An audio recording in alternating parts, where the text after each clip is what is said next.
G'day legends, I hope you are having a fantastic day and so far you are having a brilliant weekend. Now of course over the past week we have had a lot of information thrown at us from the battlefield to politics and everything in between, and thank you for sticking with me as we try and wade through the propaganda and get the best picture of the battlefield we possibly can. I really do appreciate all of the support. But legends, of course, as always, we do have a lot to go over. So now that it's been 24 hours since the Trump-Putin meeting in Alaska, I've got some more thoughts on it. And also now we have a lot more information. Apparently what was proposed from Putin, we also know what the Europeans think about this, what they are proposing. We know there's comments from Zelensky and Trump, so we'll look at that. We'll talk a little bit more about where some of the pseudo-environment information sits around this too, and where people are trying to either push it down or exploit it. Of course, we're going to look at the maps. Of course, other sectors on the maps, but then a specific zoom in on Pokrovsk. Now, that eastern area where there was that 15-20 kilometre advance, it looks like that has stabilised or is stabilising. But what we need to speak about is, although that may have been stabilised, this shows us a lot of issues of which we've been talking about for a long time.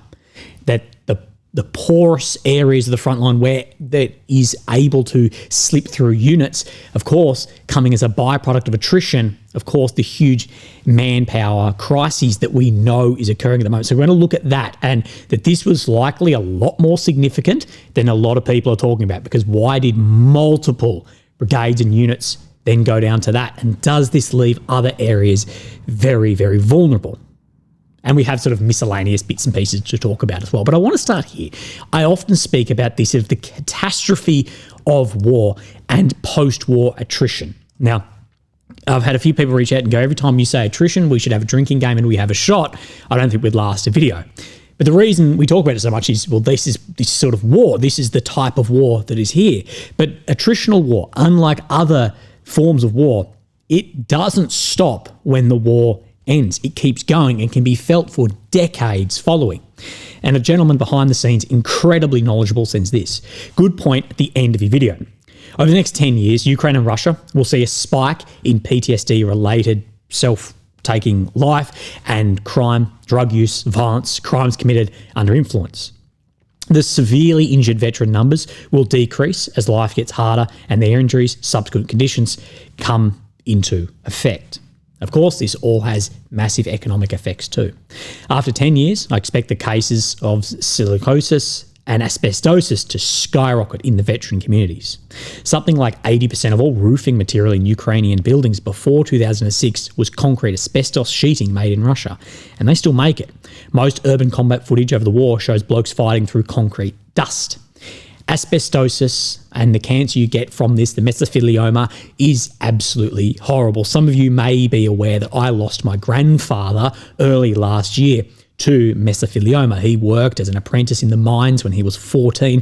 He had a long and fantastic life, but it is a horrible, horrible disease. And on the private side, behind the scenes, a lot of what I see is there's a lot of contracts going up for both the medical side of asbestosis and as well as clearing asbestos from the battlefield following too. But the post-war attrition, the catastrophe influencing then the demographics in these nations and how people live will continue, and these scars will run very deep beyond this also.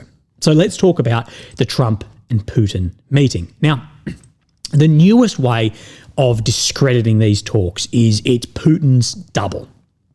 Now, Putin is a 72-year-old man who has obviously had a lot of work done, a lot of plastic surgery.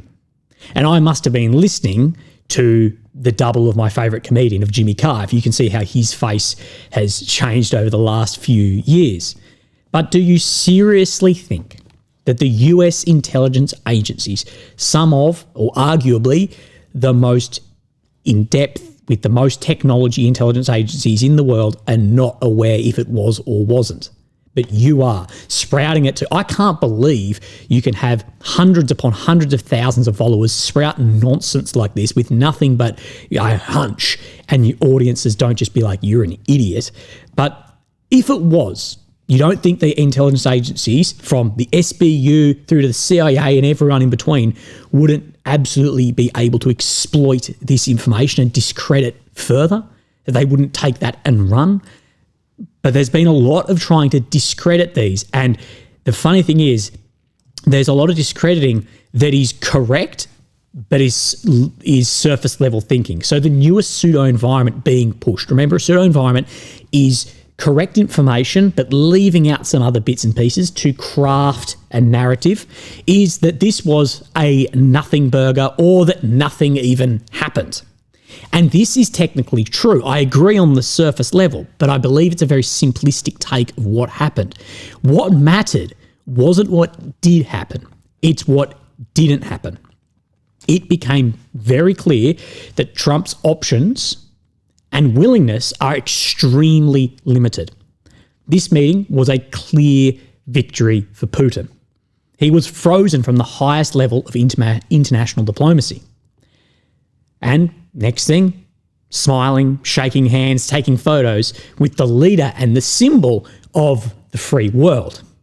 What I will say is that leader symbol of the free world, it really depends who you ask, and this is becoming further and further tainted, especially over the past few decades. But it is a symbol of that, especially in the West. And next thing, you've got Putin, Trump smiling, shaking hands, laughing together. Huge win right there for Putin. Trump, and this is what I mean, didn't happen, of why that is important. He offered no threats, no ultimatums, and the best that happened, as far as anything even close to that, was a B2 spirit flyover. And a lot of people now are saying, and I'm leaning this way, that this isn't the flex that you think that it is. If the only threat, the only ultimatum made is the threat of nuclear strikes from nuclear bombers, and that's all you have or have left or prepared then to talk about, well, then you're in Medvedev's playbook at this point in time. This isn't to say that the US doesn't have threats, ultimatums, and escalation that still exist. Of course they do. But it's not what exists, it's what is willing to be used. And the US and Trump absolutely shows that a lack of willingness to go as far as would be required. Of course, what would be required is either incredibly rough secondary sanctions, and we don't really know how that would look, or military action. And what I'll say is Putin played Trump like a fiddle, and what didn't happen speaks way more volumes as to what actually did. Now, let's go a little bit deeper down this rabbit hole. Of course, now we have statements from Trump, Zelensky, and Europe, and these are on very different tracks at the moment. Trump has said, a great and very successful day in Alaska. The meeting with President Vladimir Putin of Russia went very well, as did a late-night phone call with President Zelensky of Ukraine and various European leaders, including the highly respected Secretary of NATO.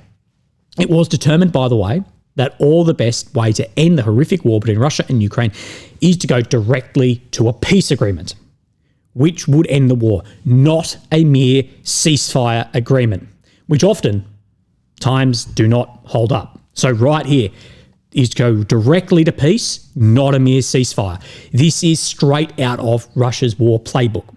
They see peace agreements, negotiations to end, as a part of this holistic view of war, from tactics to strategy to politics.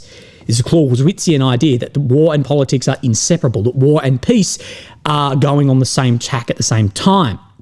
And throwing out that ceasefire, that everyone from the apparently highly respected Secretary of NATO to these European leaders, that they require a ceasefire before anything happens. The reason they all want a ceasefire is it gives at least some level of cards back to Ukraine by taking away the momentum on the battlefield from Russia.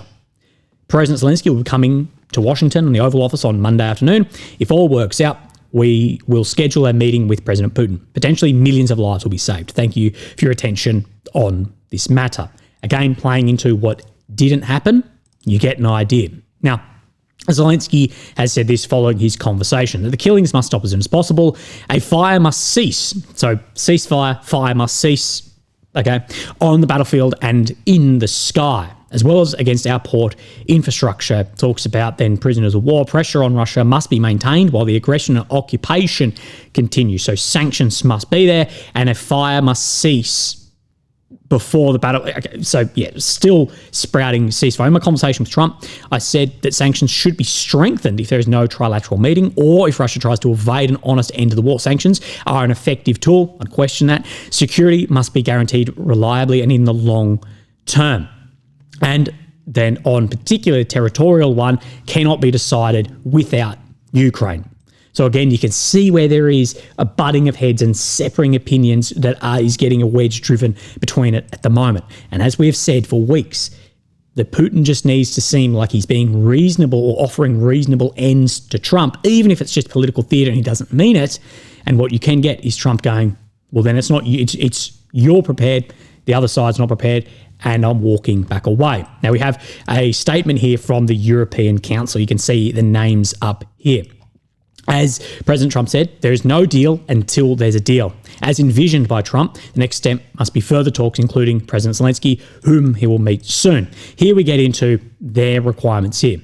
We are clear that Ukraine must have ironclad security guarantees to effectively defend sovereignty and territorial integrity. So no limit on the size of the military or no limit on partner nations being inside of Ukraine either. We welcome Trump's statement that the US is prepared to give security guarantees. The coalition of the willing, so that term's back apparently, is ready to play an active role.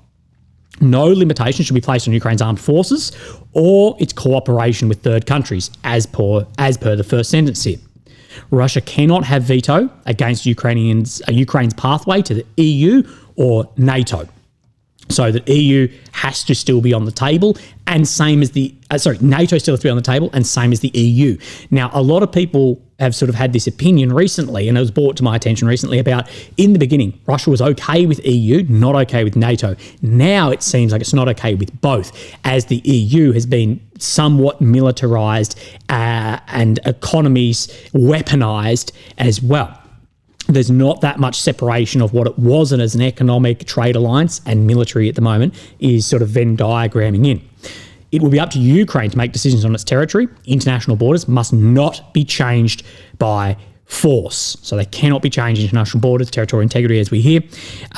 We stand to uphold pressure on Russia. We will continue to strengthen sanctions and wider economic measures to put pressure on Russia's war economy until there's a just and lasting peace. So again, sanctions, secondaries, etc. We know how that has been going so far.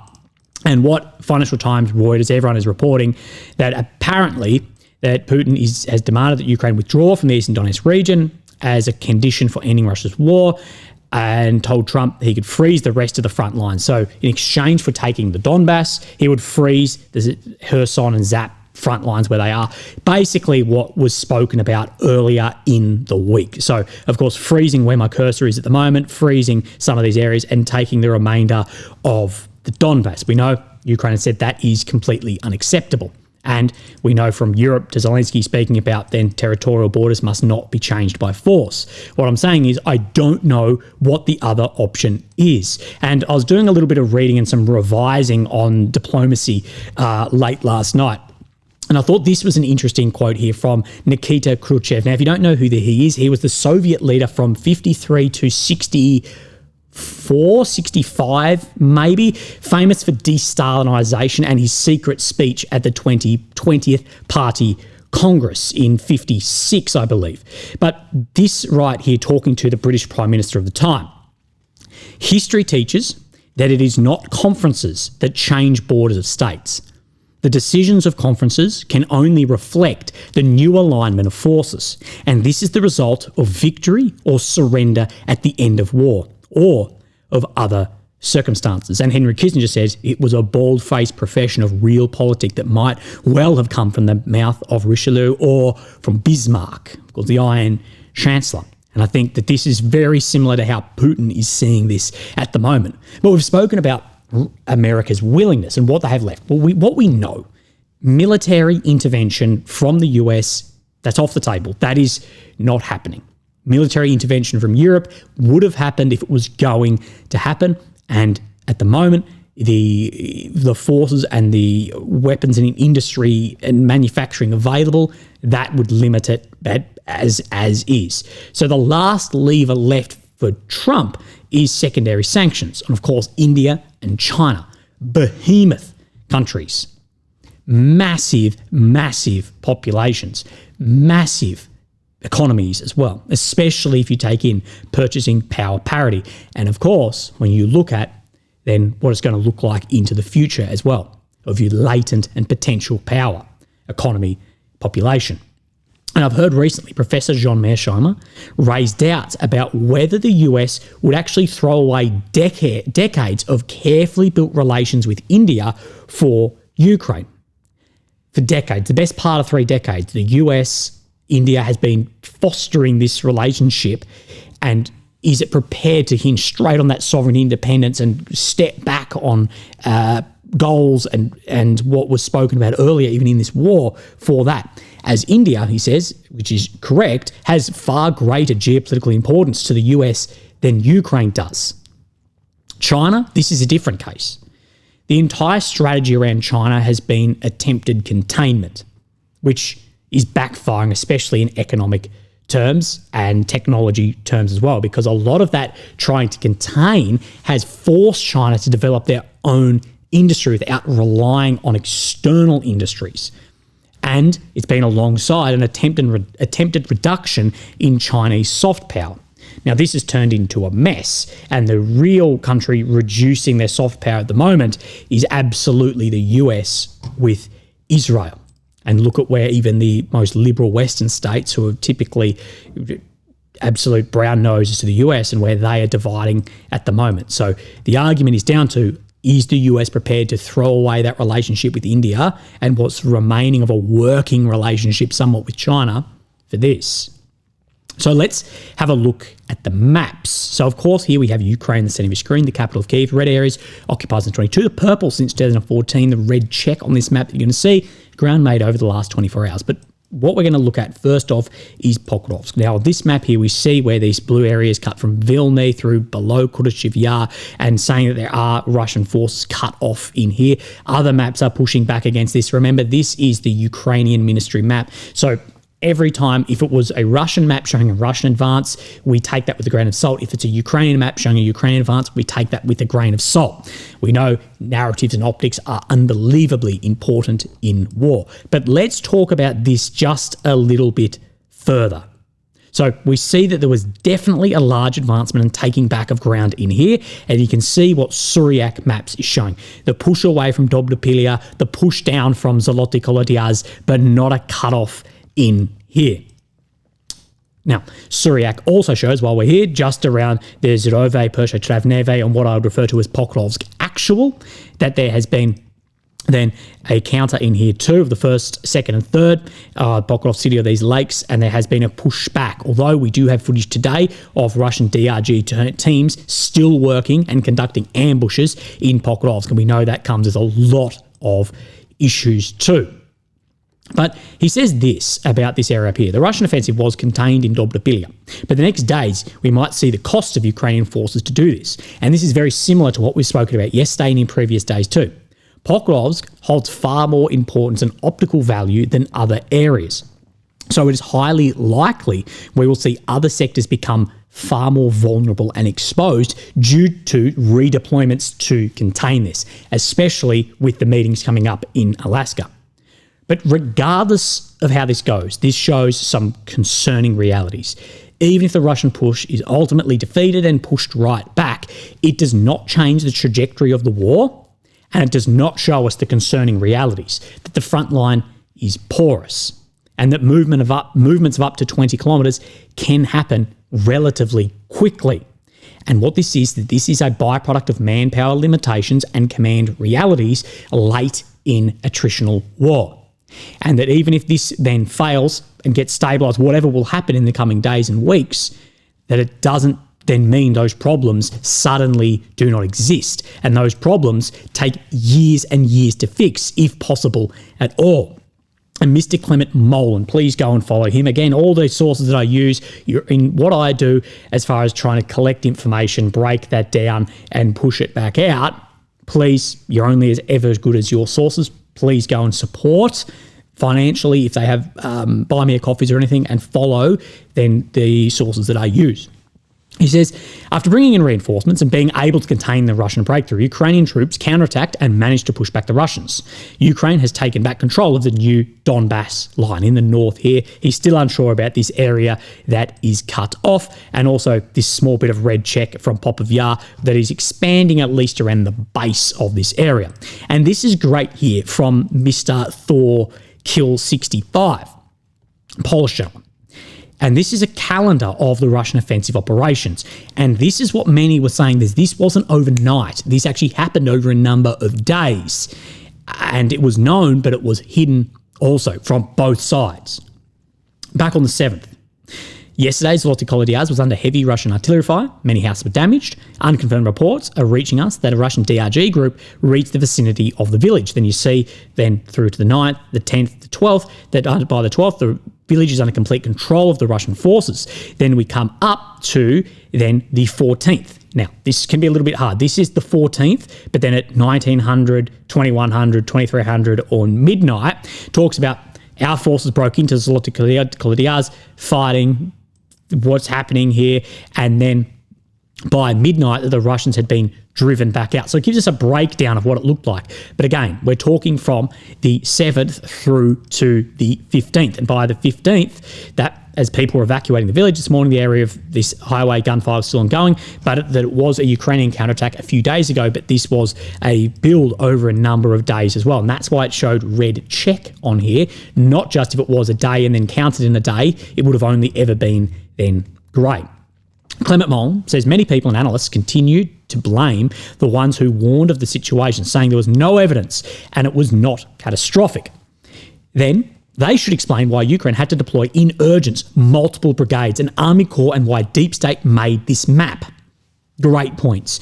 In the centre of the breakthrough, some Russian soldiers may still be trapped. So this area in here, they will probably sit in fortifications and wait for reinforcements, and drones will supply them.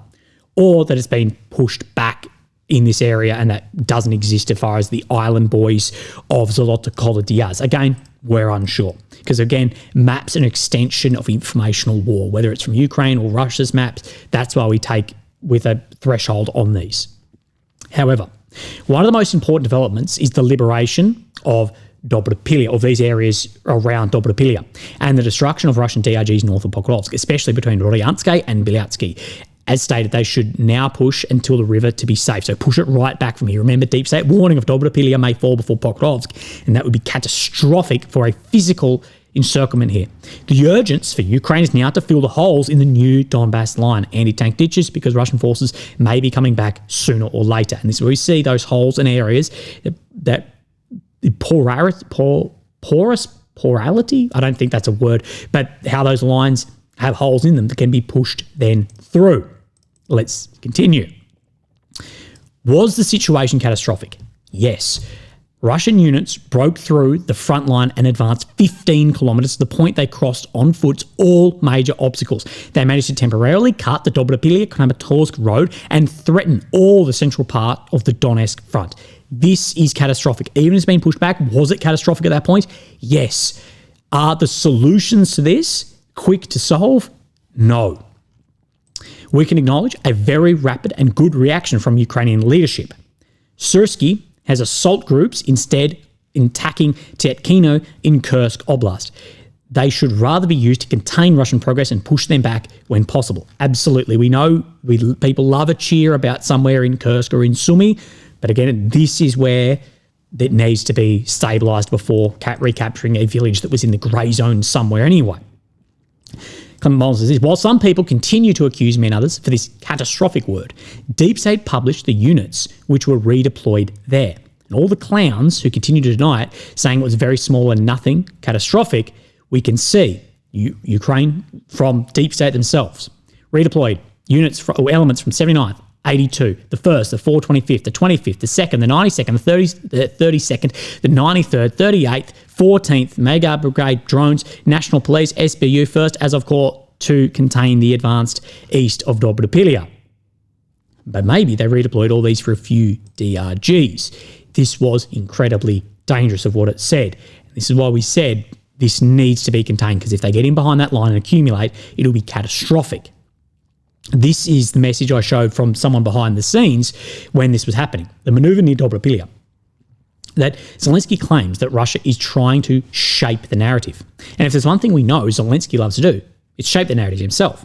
So I wouldn't be too surprised if he ordered completely unreasonable redeployments to stop the Russians there, even at the expense of multiple other sectors, and even if it led to far worse overall outcome than just retreating from Pokrovsk. After all, for the same reason, journalists seem to pay far more attention to Pokrovsk than other areas, so he might think it would be optically advantageous. And this is what we spoke about when this happened, is the forces needed, likely to push back something like this, which seems to have stabilised.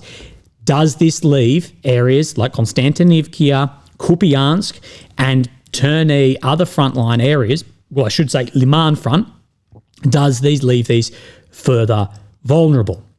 And here we have from Rob Lee sharing a Washington Post article quoting soldiers who are actually fighting, not just NAFOids.